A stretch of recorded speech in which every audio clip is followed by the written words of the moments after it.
Hello, everybody, and welcome to the Stormkeep. My name is Paul, and today we're going to be doing something a little bit different for this channel. I am bringing you guys a video battle report featuring the Stormcast beginner competitive list that we showed off in episodes number 48 and 49, and 47, I suppose, as well. I brought this list to a game with my friend Kyle, who was playing Slaanesh at the time, and I actually have Kyle on the podcast with me today. Kyle, say hello to everybody. Hello, thank you for having me on there, Paul. I'm your local Slaanesh worshipper that likes the pain of getting in a battle report with you. Well, you're on for the inaugural one. I'm hoping to do more of these. I'm not entirely certain what format to take with these. This is kind of an experiment for us, so I'm looking for a lot of feedback on this one from people down in the YouTube comments and on Discord. So Kyle, tell the audience more about yourself. I guess, how long have you been playing Warhammer? What kind of player would you consider yourself to be? Would you say you're more on the competitive side or on the casual side? And I guess anything else you want to let the audience know? Yeah, of course. So myself, I've been playing Warhammer in general for about 5 or 6 years, but AOS specifically just got into about 2.5 years ago. It was a pretty casual start for myself, I have to say, but over the past year or so, I've started getting into the more casual competitive scene, mostly due to the fact that a lot of my buddies that we play with at the store there asked me to join their team with Gillo Gaming there. So I've been getting a lot of games in with them and doing some local competitions around Southern Ontario for the past year or so now. Slaanesh has been the army of choice for myself. I have not strayed at all from the Dark Prince, I have to say, in the 2.5 years I've been playing AOS. Obviously, the models were just absolutely gorgeous when all the mortal units came out there. So with that, they kind of ensnared me over to them right away. Obviously, when I started at about 2.5 years ago, Slaanesh was paying for the sins of the past. I never got to experience it, but I had heard Slaanesh had been quite powerful at one point. And as I said, when I got into it, they were not quite at that level. So with the new battle tome that they've gotten, it's been a big refresher for them, and having a lot of fun playing them right now. Yeah, that first edition Slaanesh book was cracked. It was so incredibly strong. The hardest matchups I had in first and second edition were definitely against Slaanesh. So it was a rough army. So that's what everyone had said. Like, the summoning was going off, the fight first effects were on a lot of things from what I heard. So it just seemed to be a completely different army at that time. Mm-hmm. Yeah, well, the second edition book was very much this army needs to suffer for a while. That's how we'll balance it. We'll swing it hard one way, and then we'll swing it hard the other. And thankfully, with the third edition book, they seem to have finally found something in the middle that's also pretty thematically appropriate for Slaanesh too. Aside from all the shooting, which seems wrong, but well, we've talked about how odd it is to run almost a gun-line Slaanesh army, but it is just that powerful with those bliss barbs there. Yeah. Well, that's a good segue into talking about our lists here. So taking a look at the list that you brought, if you want to break that down first, you called this the Glutos test list because you're testing out Glutos to see if you want to bring them to GTs later this year, right? Yeah, so Glutos really hasn't been on my radar with the previous Battle Tome especially, and with the start of this Battle Tome, he wasn't really something I'd considered. Is that high points cost? At one point, I just didn't have the model, which, as you can see now, I'm still in the middle of building as per our slideshow here, but with it, I really just wanted to see sort of those auras in effect with him, and my main sort of thinking with bringing Glutos is an anvil piece. One thing we've sort of suffered with Slaanesh is the lack of cheap screens that are effective in a sense, so it's been very hard to find anything that's actually working to take it on an enemy charge or anything like that. So I thought Glutos actually might be the perfect piece to actually do that for me. Mm-hmm. Yeah, because alongside that, yeah, sorry, go ahead. Yeah, it's because your army doesn't really have anything like 5 Vanquishers. Like, I don't care what happens to this unit; it's there to die, right? And Slaanesh doesn't really have anything like that. I guess 10 Demonettes could kind of fit in that role, but it feels like everything in a Slaanesh army can't just be thrown away. Like, it has to get value before it dies. There's nothing truly disposable.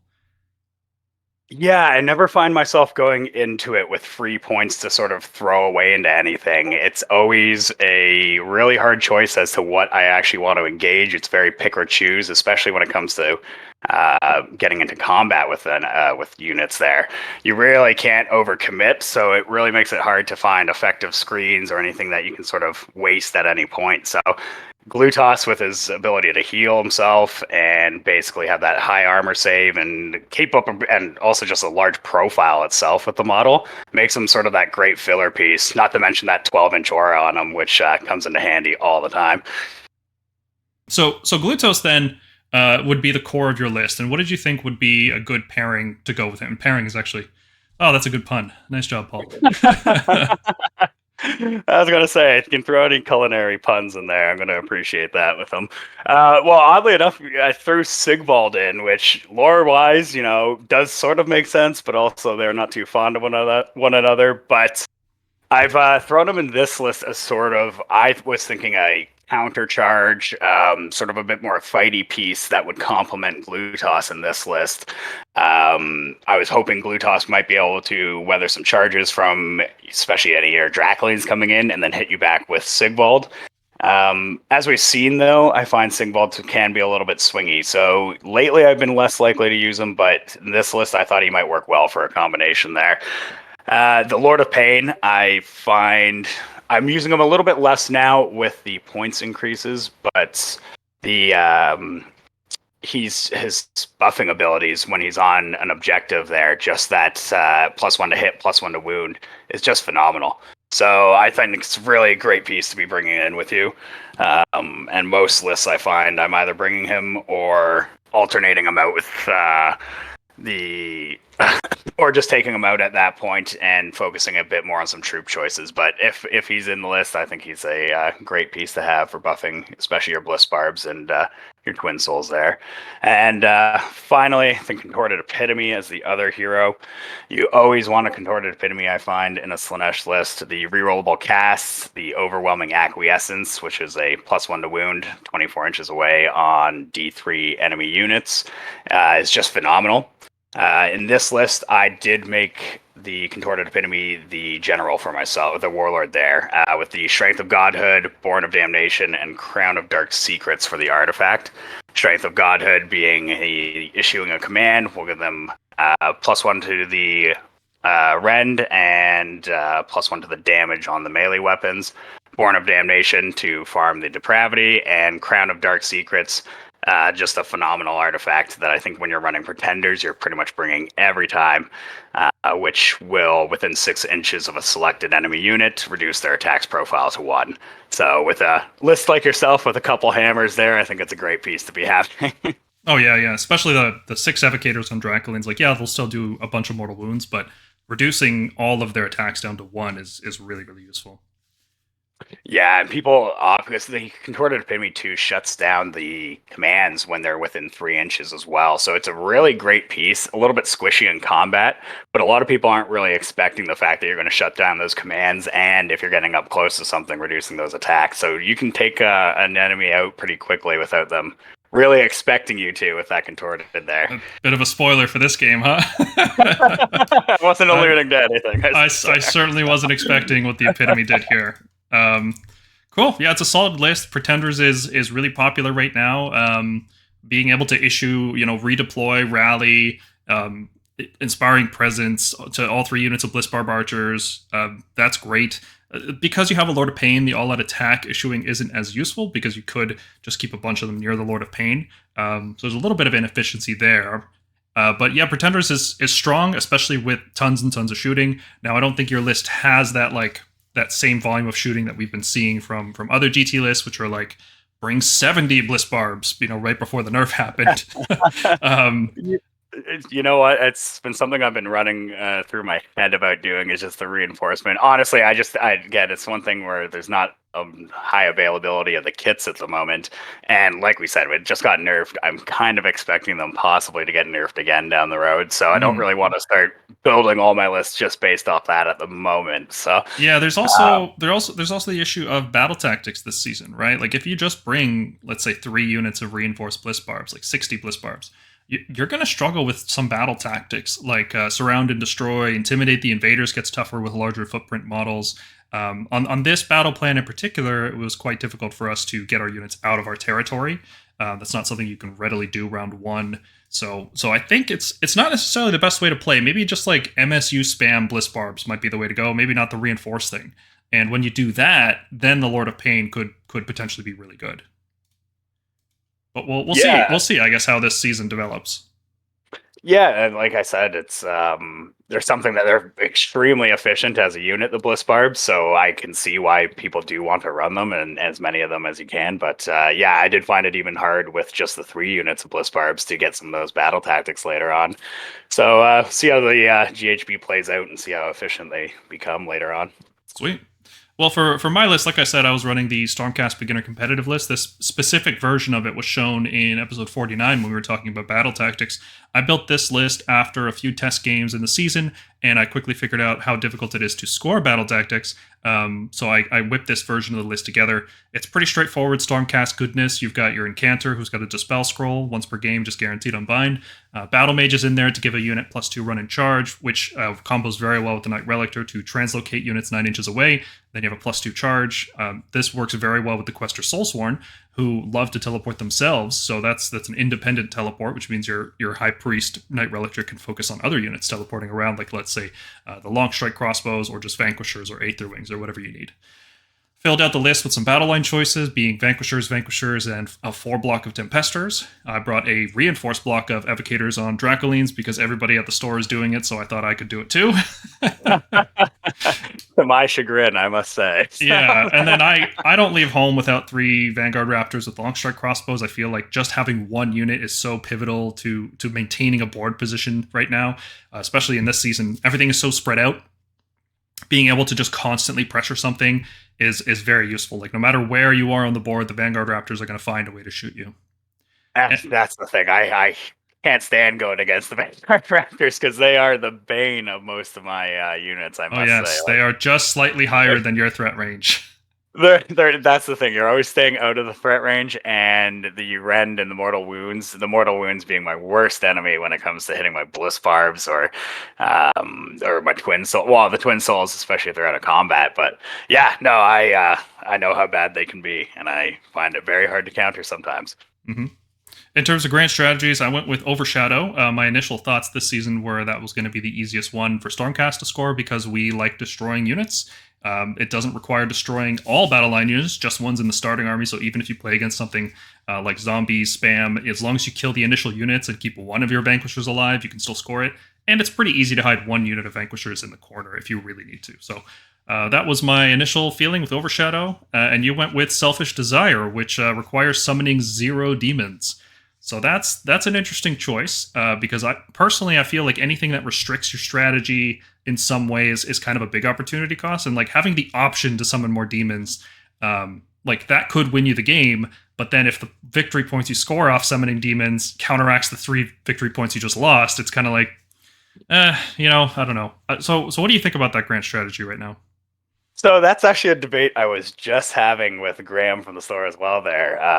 We were talking about Selfish Desire and whether or not it's worth just automatically committing to those 3 points. And I ran actually another list recently where I was using the Arch Tempter grand strategy, which is tempt the same unit 6 times over the course of the battle. And the reason I was trying that was actually to focus a little bit more on the feasibility of summoning.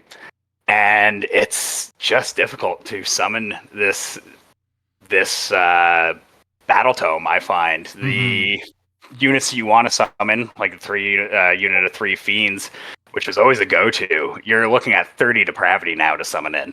And if you're playing against a savvy opponent, lately depravity farming has not been the way I've been going to play these games. So getting up to 30 just to summon a unit of 3 fiends is quite difficult. And I know it can come down to, getting you clinching an objective at the end. But by the time you've got that depravity, you're looking at, I'm finding sometimes round 4 or 5 by you have that much depravity. And you're usually getting back maybe 1 objective. So at the most, I'm getting score 1, score more, or hold more. and getting 2 to 3 points out of that anyways with the summon. So I found it pretty much balances out to the same, whereas the Selfish Desire is just giving me that guaranteed 3, and I don't have to worry about my opponent shutting down my temptations or getting that depravity in order to shut down my summoning later on. So regardless, it just goes off. So I found it's just consistently going to score me more points. I see. It's the tactical limitation that kind of irks me. Have you considered running one of the seasonal ones, like a spellcasting savant? Because you'll usually be making your contorted epitome your general, and it's pretty easy to hide her in the back, right? Yeah, that's something before this running this test list here where I hadn't looked quite enough into the grand strategies with the GHB. Looking at that now, it is something I would actually be going for, I think. Like you said, the contorted, you pretty much are going to try to keep in the back, or not, at least not engaging too thoroughly. So I think you have a good chance of getting it off with her. Cool. All right. Well, let's move past the list and we'll talk about the battle plan we played, which was limited resources. So there's standard scoring on this one. You control one objective, you control 2 objectives, you control more objectives, and you get 2 points if you score a battle tactic that round. But what makes this battle plan interesting is that there's a few things. First off, there's 6 objectives, which we usually don't see battle plans with 6 objectives. We had a whole year almost without them. And they're spread apart in a very strange way. If you look at the distance from the bottom left corner to the top right, there's a huge gap between those objectives, right? Like that's massive. And there's also the stipulation that you can't control an objective 2 turns in a row. If you do that, if you can only control them 2 turns in a row. After your second turn controlling that objective, it's gone for the rest of the game for you. You can still contest it and you can still, do things that require it being an objective, but you can't score it as in terms of like victory points. So this really punishes any kind of defensive style, which is really unfortunate for me. I love playing defensively. I love just, riposting, parrying and riposting. That's what I'm all about, is taking the hit at the right time and then have very efficient, lunge to go for a killing blow. So that's very interesting for this. And also what's worth noting here is that this is kind of unusual this season. There are very large territories. Like mostly this season is about like either quarter deployments where if your quarters are your territories, or you have like just the hammer and anvil style, the top quarters are available, or sometimes even the flanks are open and you have this thing. But I think this is one of the biggest ones, has the highest amount of space to count as your territory, which is unusual. And that makes it really difficult to score battle tactics like Intimidate the Invaders and Surround and Destroy, which require leaving your territory. So in addition to it punishing castle defensive type play, it is very difficult to score these kinds of battle tactics. And because it's 18 inch away from enemy territory total, it's really difficult to deploy out of unbinding range, which makes things like magical dominance difficult to score. So this is a very strange battle plan this season. In previous seasons, this would have been actually pretty standard, right? Like this was what we saw a lot of for the last year. But this season, this one's kind of an oddity. So my plan going into it was to not overcommit early, not try to take any more objectives than I needed to, and when possible, try to just give objectives to you. That way I can score them for the rest of the game. Because if you take control of an objective from me round 2, then rounds 3 and 4 I can score it, right? So that would be ideal, being able to score off it for at least 4 rounds in the game.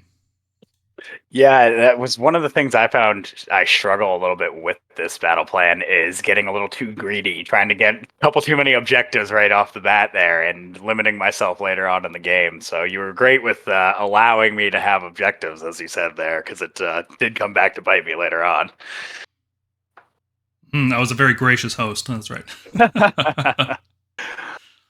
All right, well, let's take a look at the deployment we went with. I will also mention that we use the Florida Terrain Pack, which has a couple different rules from standard deployment. They're not too different, and I think they actually improved the game quite a lot. So I've been using it around the store where I play.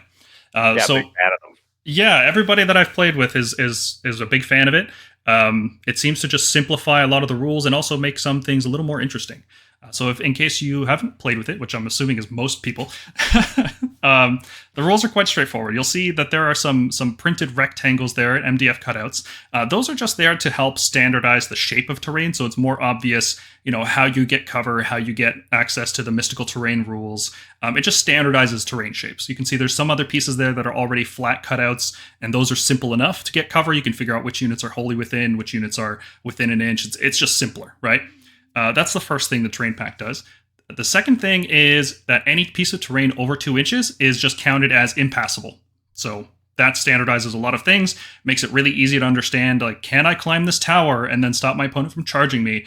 You just don't have those arguments anymore because it's very obvious. The other thing that happens is the defender gets to put down mysterious terrain tokens. Now, these tokens are things that a lot of players just ignore because you have to roll for them, and a lot of them are not very impactful. Like +1 bravery, who cares, right? That's not going to make a significant impact on the game. Deadly terrain usually does nothing, and even when it does something, it's not usually impactful. So, people generally skip that because you have to keep track of it. You have to look up the rules. And no, this terrain pack tries to fix that. It comes with these printed tokens, and these tokens have the rules for each of the mysterious terrain printed on it. So you can see in the photo here, in the bottom left, it says damned, and it'll tell you what the rule for damned is. You can ping a unit, take D3 mortal wounds, and you get +1 hit until your next hero phase. The defender, instead of rolling for each piece of terrain, they just place the tokens next to it, and that terrain has that rule. So in this case, I was the defender playing Stormcast, and I placed 2 arcane tokens down. You can see on my side of the table, what ended up being my side of the table. There's 2 arcane tokens. There's a damn token in that terrain, and then there's also a mystical right there in the middle where the Aether Wings and Night Relic are located. Then on the other side of the table, I placed another mystical, and another damned, and an inspiring. Then this terrain pack also gives you the option to declare two pieces of terrain as wildwoods, which means they block line of sight, and 1 piece of terrain as impassable. Now, I chose not to declare anything impassable, but I did make these centerpieces to be blocking line of sight. And my idea there was I could pick one side of the board to fight on, and then use the woods in order to block your bliss barbs from shooting at me. So I would go heavy on one side, force your bliss barbs to run through the woods, and probably at least 1 turn where you wouldn't be able to shoot me. And I think I succeeded in that goal eventually. Yes, that worked very well for you, I have to say. After the defender places all the tokens, the attacker chooses which side of the table they want. So even though I got to place a mystical and 2 arcane and a damned in my territory, Kyle, you had the choice of which side you wanted to take. I think that's what people like the most about this terrain pack is that the mystical terrain is in play, but there's no randomness involved. You get everything that you want, but then it adds like this little meta game of, okay, I want to make sure I don't put all the arcane in one side. I don't want to make one side of the table good and the other side bad, because then your opponent gets to pick which side of the table they want. So, based on how I deployed things, Kyle, run me through why you chose the side of the table you did. So, the side I went with was basically for the same reason that you put the wildwoods in the location you did. I was hoping to sort of utilize that cover from your long strikes there, just to use the wildwoods and hide the majority of my range units. The other thing, too, was I had a plan with the slick blades that you'll see over on the top left there. I wanted them to stay sort of out of range of the long strikes if possible, but also just visually sort of out of range of everything else as well. So I wanted them to stay as hidden as sort of a backup hammer or hitting you a little bit later on. As we'll see, I sort of jumped the gun with how I used them there. But the thinking was to pretty much block off your line of sight the same way you were thinking to block off mine from you. So I put these arcane tokens down hoping to bait you into taking this side, because look how far apart, one on the far left, on the bottom left, and one in the bottom right. And I was hoping that I could bait you into putting your wizards near these, and then that would allow me to deploy a wizard out of unbinding range to score some battle tactics easily. But you didn't take the bait, unfortunately, which I wasn't really able to use Arcane that much because I wanted a centralized kind of deployment. I didn't want to go too heavy on one side right off the start. I wanted to eventually transition into playing off one side. But yeah, I'm glad you. It's good you didn't take the bait, but it would have been nice for me if you did. Yeah, no, like I said, those wildwoods I seem to think are quite an important piece to consider as well. So that was my main thinking with mine. So I'm glad I didn't take you up on the trap there. Mm-hmm. All right, well, here's some notes I made about deployment from my perspective, some key things that I was trying to make sure happened. So you had, we had the same number of drops, we both had 5 drops, and since you were the attacker, you got to decide, you deployed first. So I saw your full deployment before I had to finish mine. So that allowed me to put all my wizards down after all your wizards were down. It also allowed me to put all my shooting down after all of your shooting was down. Or all my hammers in general were able to come down after your shooting. And then I used this knowledge to make sure that my Dracolines were more than 30 inches out from all possible shooting, because I know that the total threat range of Blitzbarb archers is a 6-inch run on top of a 6-inch move, and then an 18-inch shot. So that's a total of 30 inches. So if I put my Dracolines 30.1 inches, they can't take damage from you round 1. I know that there's nothing in your army that could possibly hit them. My long strikes, on the other hand, I wanted to make sure I had the option to use Thunderbolt Volley on my first turn in order to shoot your Blitzbarbs. So it was a very careful balancing act of making sure that I had all 3 of my long strikes within range of that one model in that unit. And that one model would be within 30 inches, and nothing else would be within 30. So that meant even if that unit ran its full distance straight forward, straight towards the long strikes, only one model would be able to shoot, and that would be, 2 shots on 3s and 3s, 2s and 3s probably. And that might kill a long strike, and I'd be willing to take that risk, because I was very much under the assumption you were going to make me go first. Yeah, no, I looking back on it, I wish I had let you go first. It was a little bit of fear, I want to say, from the Dracolines, because I had just faced James the day before, and you know how the Dracolines had really hit me bad there. So I was kind of all in on thinking about them at the moment, and I didn't really think about countering the long strikes as quickly. The other thing I found with the long strikes is they're always going to get in range of what they need to hit, as we've talked about. So it's very hard for me to get rid of them in that first turn, even with my range. If you're a savvy player like yourself who deploys out of range there, and I know they're going to hit whatever they need to on my end. So it's pretty much, I was hoping to bait you into maybe hitting the screens with the Twin Souls there. I'm hoping the Dracolines would get in afterwards into the range there.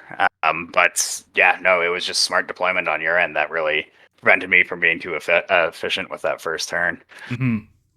Some other things worth pointing out here, like I said, on this battle plan, it's hard to deploy out of 30 inches, so I was quite relieved when you put like your Glutos down, your Epitome, all your wizards not right at the front line. That allowed me this tiny amount of space that I needed right at the edge of my board to put a Knight and Cantor down, and to put my Battle Mage down as well. The Battle Mage was deployed within 12 inches of the Questors, not wholly within, so the goal there was he could wild form them in a pinch, and they could teleport anywhere they needed to. The Knight and Cantor, I wanted out of unbinding range so that if you forced me to go first, which I really was expecting, that he would be able to cast spells out of unbinding range and score magical dominance. The Evocators, on the other hand, were purposefully deployed just outside of range of the Blitzbarbs, but within range in order to have at least some kind of unbinding potential on your Glutos, so that if you tried to score magical dominance, like if you decided to go first, that way I could at least have one unbind in range, and that would be enough risk to probably make you not cast your spell at all with Glutos. So that could kill an Arcane Bolt, it could kill Mystic Shield, like it's one spell gone automatically, right? Is there anything else about the deployment that we want to mention here? The long strikes, I also made sure to deploy them more than 30 inches from the unit on the right, and that was a bit of a challenge because of the way you position these units. So if you had deployed these Blitzbarbs further up, I think it would have been more beneficial to you because you did end up taking the first turn. And if you had known you were going to take the first turn, I think keeping your Blitzbarbs further up would have been the right play. Yeah, I should have been a little bit more aggressive with the Blitzbarbs and a little bit more aggressive and just tried to take out the long strikes right off the bat with one of the units. Knowing full well you were probably going to get around to shooting if I had failed to do so, shoot into them, I should have sort of committed a bit to a more aggressive push against them there, I think, looking back on it. Mm-hmm. In terms of reserve units, I put 2 squads of Vanquishers and 4 Tempesters in reserve. My thinking was that because the battle plan is so spread out, and I needed to be able to react, and you'd have to do the same. You'd have to move off your objectives. You couldn't just leave units back. Otherwise, I'd keep taking off Blitzbarbs with long strikes. This would create opportunities for me to just drop units onto objectives and onto board edges in order to score battle tactics. So actually, it's one of the problems with this list because it brings the reinforced Dracolines and Questors and long strikes and Tempesters. It doesn't leave a lot of room for like chaff cheap units that I can just teleport around the board in order to score battle tactics. So unfortunately, that meant Vanquishers had to stay off the table. One of them I like dropping in front of my Tempesters when they drop into play, but the other one is there for tactical options. Anything else we want to say about deployment before we move on? No, I'm good to go. Okay, so round 1. This is how the board looked at the end of the round. You ended up taking the first turn. You outdropped me. So run me through what you recall from your turn. Yeah, turn 1, we went with the battle tactic Depraved Unity, which is get on a uncontested objective with both, and control an objective by the end of the turn with a mortal unit and a demon unit. Minimum 1 of each, but it doesn't matter how many are on afterwards. So I find as a battle tactic, that's a great one for Slaanesh players' first turn. You can set up off the objective and just choose to walk on. If you're playing Godseekers as a sub-faction, it's fantastic too for that. But so that's a usually go-to battle tactic I would find first turn. The thinking here was to do a push forward. I wanted to get my archers into the wildwood there, sort of blocking off your long strikes from hitting them. The Glutos and the Twin Souls sort of pushing forward to cause that screen up front there, central of the board. I knew the evocators were going to be hitting me very soon, so it was either try to stay too far back and delay the inevitable for 1 turn, or try to force you maybe into a Glutos Twin Souls charge, with the combination reducing your attacks by 1 and then also reducing your hit rolls by 1 as well. So it's a great screening option for those two. So I was trying to bait you into charging there and hopefully counter back with the Bliss Barbs the next turn, be able to shoot you back, do a triple Unleash Hell or a double Unleash Hell in this case with the 2 units there if you charge further in. And then I also had, as I said, I pushed a little bit too hard with the Slick Blades there. So I had the idea of just getting them on the objective. And I think this was the turn where I got a little greedy and decided to just try to get that 10-inch charge, I believe it was, off on them at that point. So risking the charge was not the best case scenario for them there, and I did end up paying for it later on, and in your return here actually. But I think I had a strong board presence, taking over the center, a couple objectives there, and being able to weather your next turn I was hoping for, and counter back with the Bliss Barbs later on. And I kept Sigvald back a little further too, both to zone you out in the back a little bit, but also to create a threat piece in case you decide to teleport anything down to take out those Bliss Barbs in the back, or if the Evocators got a little too close. Mm-hmm. Yeah, so that's a fine plan. I think you made a couple mistakes here. One of them was I think you may have forgotten that you need line of sight to issue commands. So your plan with the double unleash, because your epitome can't see anything in that center piece of terrain, you weren't able to issue any commands to those units because the wildwood blocks the line of sight. And we're using wildwood as a term just to mean blocking line of sight. It doesn't work like a real wildwood, which requires the 3 inches or whatever. This is just if it passes over the terrain, it blocks line of sight. Nice and simple. Yes, I was going to say I do like that rule, but it definitely was something I had to keep reminding myself of in that game. Playing with this new terrain set was interesting because of that, because I was like, okay, normally I would be able to sort of function around this a little bit easier, but it just shuts down a lot more than you think it does. So it was fun to play with for sure, but it did catch me by surprise a couple times. It takes a little bit of adjusting for sure, but once you can start using it to your advantage, it feels really good. I'm loving playing with it and looking forward to using it further. But it does take a little bit of adjustment. Mm-hmm. So looking at your turn 1, because you chose to go first, and my deployment was so on point, you actually didn't do any damage to me at the start at all. No, it was nothing. I partially was hoping to just get some buffs off on Glutos as well, so we could weather the next turn. So that was part of the reason I took first. But I was disappointed not being able to do as much, do anything at all. I said, not getting that charge off was pretty much the last point where I was like, okay, nothing's going to happen out of this turn in terms of offensive capabilities. But I think I thought maybe seizing the ground might have benefited me a little bit further there, but your deployment really countered well to everything I could throw at you.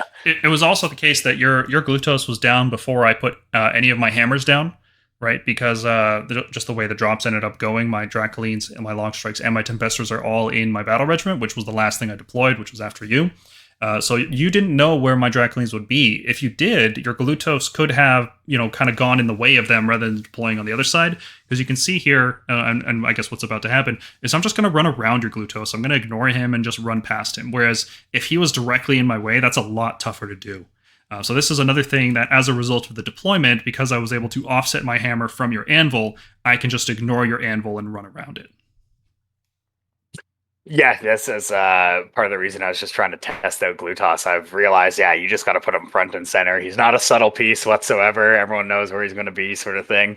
And I should have worked. I got to work a little bit better with using him as a set of central screen and planning a little bit around where you're most likely to put those hammers there. So. I guess people can't see it in this photo, but we had a little sticky note on that base that just said Glutos, just so we knew what was going on there.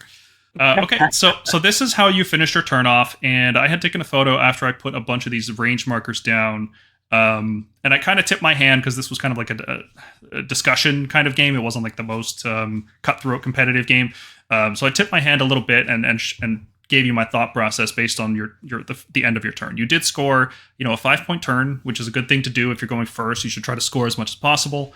Another thing I think I should mention here is that there was. I think you picked up on this as a mistake. There was no reason for you to move your slick blades out on the flank there. You contested that objective, and that just means, later it's going to be harder for you to score. Like if you controlled that 2 turns in a row, if I didn't take it from you, it would be burned for the rest of the game after your next turn. And I don't know if that's the right play on this battle plan to control that many objectives that early. No, it was just getting a little bit too overconfident in taking those objectives. And like you said, it's if you in this battle plan you want to reduce how much you're taking right off the bat. Don't get too greedy. That's for sure. Mm-hmm. Okay, so then my thinking as a response to your turn was to I did a few things. First off, I measured out all the distances where I can drop in with Tempesters, and I found that there was a spot that I could drop in. You can see where all the 9-inch markers meet. There is a 9-inch marker attached to a 3-inch marker next to Glutos. That's just to measure his -1 hit aura, because there's plenty of space for me to land 4 Tempesters and shoot at your unit of 11 Bliss Barbs there that are out of the woods, in the middle there. And I thought I can score Dracon's Destruction off that. 4 Tempesters shooting at 11 Bliss Barbs should kill them on average pretty much every time, even with all that defense active. So that was my plan, was I'm going to score Dracon's Destruction. How do I do that? Right? I ended up dropping, let's take a look at the next slide here. I ended up dropping the 4 Tempesters with 5 Vanquishers in front.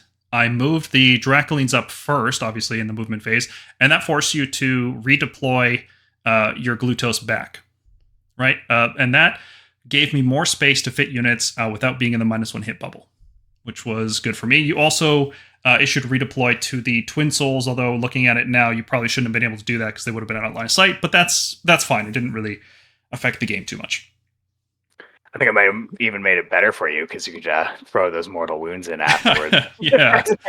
Yeah. I translocated the Aether Wings into the top right corner, and then I immediately issued Thunderbolt Volley, and I hit that unit of Bliss Barbs that was poking out from behind the rock on the right side. And I think I took him down to 1 or 2 remaining models, and you were able to inspire and then rally them back throughout the whole game, which is a very annoying thing to happen. That's what the Pretender specialty is with the Bliss Barbs. Once your Glutos used redeploy, I knew that my Questers could move up and your Slick Blades wouldn't be able to redeploy, so I moved them up 5 inches in order to get a 5-inch charge after casting Wild Form on them. And this was the end of my movement. I had prepared to charge in with Dracolines against your Twin Souls and then pile in towards your Bliss Barbs in order to finish off that second unit after I shot the first unit with my Tempesters. My Long Strikes then continued shooting at your screens on the right side. I believe the Twin Souls there on the objective, I shot them off, and we can see how that ended up. So when I charged the Dracolines in, your Glutos actually used Unleash Hell because you were able to see me around the corner of the woods there. And he swung high and he just killed a whole Dracoline with his belch or burp or whatever he does, whatever shooting attack he has. It's actually it's the one thing that he has. It's the demon staff that he's got. That's the thing that's making him eat so much. I think it shoots it's out of its eyes or something out of a mirror or something like that. Very Slaanesh-y. But anyways, yeah, when it does hit, it's 6 damage flat. Yep. 2s and 2s to hit. No rend, unfortunately, but it's actually pulled off pretty clutch moves for me the past couple games, I have to say. An Arch Revenant fallen victim to it last game I played. Mm-hmm. Yeah, so that killed off one of the Dracolines, and because you had killed off a Dracoline, and because I wanted to fight with the Questers first on the left side after they charged the Slick Blades, you were able to pile in with the Twin Souls and get some more damage on me, killing off another Dracoline.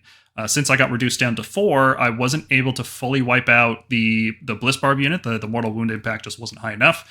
And then that unit was allowed to retreat and then rally, as is tradition. Everything just does that. As you do. Yeah. Actually, no, I think that unit ended up being wiped out because you inspired the Bliss Barbs on the right side, and you weren't able to chain it. I think that's what happened. You know what? We wouldn't have been able to expand the Inspired into the Wildwood anyways. Same thing off the Contorted, right? Yeah, it would have been on the one unit who I had hid behind the rocks there, with hopes to take out those Aether Wings, I think, the next turn. So yeah. So I had obviously tipped my hand with the Evocators here. I put them right center in the middle of the board in range of all of your remaining hammers, but I think I had done enough damage that even if you had the next turn, top of round 2, that it would have been okay. Your Slick Blade ended up running away. It was destroyed. You were down to a handful of Bliss Barb archers. All you really had left was Glutos, the Epitome, and Sigvald. And I had everything in my army except for 2 Evocators. So I felt pretty good about this position. I was able to score Draconith Destruction, score 1, score 2, score more. So I tied up the game at 5-5. The one thing I kind of regret not getting off, I believe you denied my Mystic Shield here, which would have made a big difference in how comfortable I felt putting my Dracolines out there.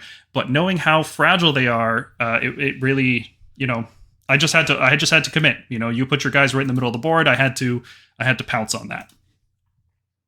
So let's take a look at round 2. You won the dice roll, and you opted to go first. You charged Sigvald in against the Dracolines and wiped them all out except for 1. You rallied back a lot of Bliss Barbs on the right side, as you can see. That unit, I think, had 2 or 3 models at the start of the turn, and it rallied a lot. And your Glutos charged in to my Vanquishers, or into the Dracolines. It killed a bunch of the Dracolines alongside Sigvald, and then my Vanquishers were able to pile in and tie you down so that you weren't able to retreat or redeploy. Your Epitome made a bomb charge, 12-inch charge, into my long strikes and wiped them out. So that was a mistake on my part, because I recall thinking at the end of round 1, or in the movement phase, should I drop my Vanquishers in just in case something gets past my lines? And I thought, the Twin Souls are going to die. There's only going to be 2 heroes left. Like, I'm not too worried about 2 heroes. And I completely forgotten just how reliable the Epitome is in combat, like against weaker hammers. So I ended up losing my long strikes because of that mistake. You were able to charge in, kill the long strikes, and take the objective from me, which... Yeah, no, it was probably the best piece that could have been in that position as well. Shutting down the commands when you're within 3 with horrible fascinations, fantastic. So I wasn't getting any of that unleash hell that was going to come into me. Even if you did, she's got the 2-up mortal wound ignore, so she's a great piece to be thrown into the long strikes. And with strength of godhood, she can mince a unit pretty quickly. Mm-hmm. Now, this positioning for the Epitome turned out to be quite a problem for you, because the Wildwood on my side of the board prevented you from issuing any commands to any other units, and you weren't able to get Strength of Godhood off for the rest of the game. So it wasn't the worst thing in the world that could have happened, and this is one of the reasons I'm really glad that I bring like 4 hammer units, right? I have the Dracolines, Tempestors, Questers, and Long Strikes. That way, even if my opponent is able to destroy one of them, well, I've still got 3 of them left on the table. So you were able to score 5 victory points here. You scored Death by 1,000 Cuts by hitting the Dracolines with Sigvald, with Glutos, and with the Bliss Barbs. And then, another max 10-point turn. Is there anything else we want to say about your round 2 here?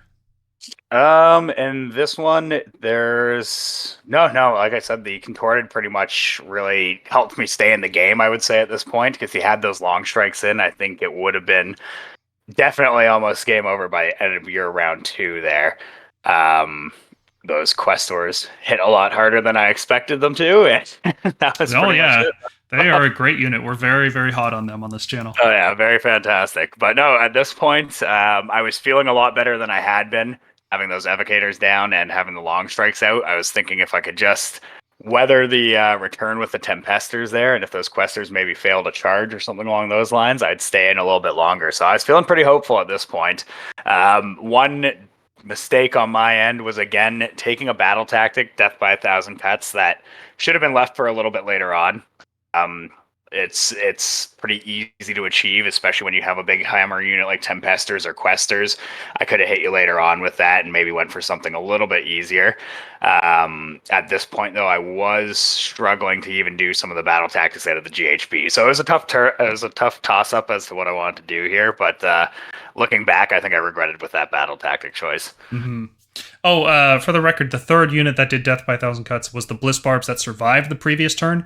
They shot at the Dracolines that were in their face rather than retreating, which was the right move because it's going to do the battle tactic. But because they stayed in combat, my one remaining Dracoline was able to kill them and fail his mortal wounds into Sigvald. Yeah, that was lucky for me on the mortal wounds, but I was sacrificing them for the battle tactic at that point. Mm-hmm. All right, so in response to that, I declared this was a tough choice for me because based on how few units you had left on the table, I knew that, and then based on my positioning, I knew there was no easy battle tactic for me to do. I couldn't reliably do Intimidate the Invaders because my Vanquishers were stuck in combat, and I wasn't able to get all my units out. If I tried to do Intimidate the Invaders here, I'd be stuck fighting your Bliss Barbs in the top right corner with my Questers, which would allow your Epitome just free reign to go and murder all my other heroes. So I knew the Questers had to come back home with a teleport, with Wild Form and a 7-inch rerollable charge, and they're Wizard Finders, so they got +1 attack against the Epitome, which that worked out perfectly. She died very quickly. I first cast Geminids to make sure that your Epitome and Glutos couldn't receive commands this turn. Then I shot at Glutos with the Tempesters. I charged in and attacked him, dropped Vanquishers on the top side in order to just set up for Surround and Destroy the following turn, and tried to just pump as much damage into Glutos as possible. Now, I did make one key mistake here. I retreated my Vanquishers. I should have just left them in combat and piled in towards Sigvald and tried to lock him into combat for a turn, because what you could have done next turn is to charge your Sigvald into my remaining Dracoline, which I had retreated in order to rally back, because as James knows, you always rally back one Dracoline per turn. It just happens every game, every time. So I made kind of a mistake there. I should have kept Sigvald locked in combat. I knew that the Dracoline was safe in the woods from the Bliss Barb archers because he couldn't be seen through the wildwoods, and Glutos wasn't in range to pile in against me, so I was totally safe. Unfortunately, or I guess for you, unfortunately, you didn't capitalize on that, and you went a different direction. But anyway, my turn, I scored 1, scored 2, scored more. I got the battle tactic. I got a full point turn, leaving you with only Sigvald, Glutos, Lord of Pain, and 6 Bliss Barbs on the table. Yeah, no, it was definitely feeling the heat at this point. I was picking and choosing very carefully what I wanted to do, but as you alluded to, I did make a little bit of a mistake coming up on my next turn there with where I should have put to Sigvald. Mm-hmm. Well, let's take a look at what your turn was. Unfortunately, I didn't get a photo of it, but it was pretty straightforward. Your Glutos stayed in combat with the Tempesters. Sigvald charged in, and I think he killed 1 or 2 on his own. I think Glutos did a couple wounds, so his healing, he did heal a couple wounds. Bliss Barbs ran down and shot and failed, and then the Lord of Pain ran onto my objective. And I think that was it. At this point, you had burned 2 of your objectives because you were holding them 2 turns in a row. I think that's what happened here, and it's a little hard to remember. Everything was a little washy at that point in the game. Yeah, no, I had burned 2 at this point because that was the issue with keeping my Bliss Barbs back, right? I had to sort of keep them back to get rid of your Aether Wings at one point with that one unit, where I should have tried to move them sort of forward and take the next objective there. So I'd already burned that back objective, which was a mistake. And I don't know if you did, because I think I took it from you with the Aether Wings the previous turn. I think it was the middle right objective that you burned, so you weren't. Okay, yeah. But the biggest mistake, as you said, was not charging into the last remaining Evocator with Sigvald there. I was hoping just to keep Glutos alive a little bit longer, because I knew if I had any chance of staying in for the next couple rounds, Glutos had to have a chance to get his recovery off in combat and have a chance to stay alive a little bit longer. Because without him holding that line there, those Tempesters were just coming through, and it would be game over even quicker then. So that was my thinking, I think, with what I wanted to do with Sigvald there. But as you pointed out, I should have just went to wipe out that Evocator unit because you brought him back pretty strong. Oh yeah, I rallied one on your turn, and then I rallied one on my turn as well. So they were back up to 3 models by the time it came around to me again. Yeah, and it's just such a unit that, like, if it's got three models in it, it's efficient enough, especially at this point in the game, to take out any one of my units. So just having it back at that strength was pretty much the nail in my coffin, I think. You were able to dispel the Geminids in my turn, so I wasn't able to recast them, which was good. But after, like, in your turn, I think Lutos may have even died in your turn fighting my Tempesters. I don't recall, but I do know that by the end of my turn, he was dead, and I was fighting Sigvald. My Dracolines had charged in to kill your Lord of Pain, who surprisingly took a lot of damage and reflected a lot of mortal wounds. He killed a whole Dracoline with reflected mortal wounds. That's best. That's what he does best at. Buffing everybody else is just getting hit and sending it back to you. I've never had much combat luck with him, but he takes a hit well. For sure. And then my Questers charged in, killed the Bliss Barbs. At the end of this turn, all you had left was Sigvald, and he was in combat and unable to leave that combat. So I think you conceded at this point. But a hilarious thing happened here. I mentioned in round 2 that I tried to score magical dominance, and I did. Even though you had everything in range of unbinding, I just passed every spell. It was a total like Giga Chad moment. It felt really good. And then, of course, in this turn, I declare Surround and Destroy, trying to teleport my general onto an objective because I've got mystical terrain and a reroll. So I failed a 2+ reroll translocate to fail the battle tactic, unfortunately. If I hadn't seen it, I never would have believed it's possible. But I did see it. You score dominance and then you fail a rerollable translocation. It happens. That could be something. So even though the score is tied at this point, the writing was on the wall. You would not be able to score any victory points for the remainder of the game, while I still had multiple objectives that I could still score and multiple battle tactics as well. So we called it here, and I think this was a really good game. I had a good time. Really, the deployment did a lot for me here. I think you made a couple mistakes. I think the first mistake you made was going first. I think the better call was to let me go first. In a vacuum, it's hard to know exactly how it would play out, right? But I think in general, forcing a Stormcast player to go first is the right call, because the risk of a double turn from Long Strikes, Tempesters, and Dracolines is so brutal. It's probably not worth it.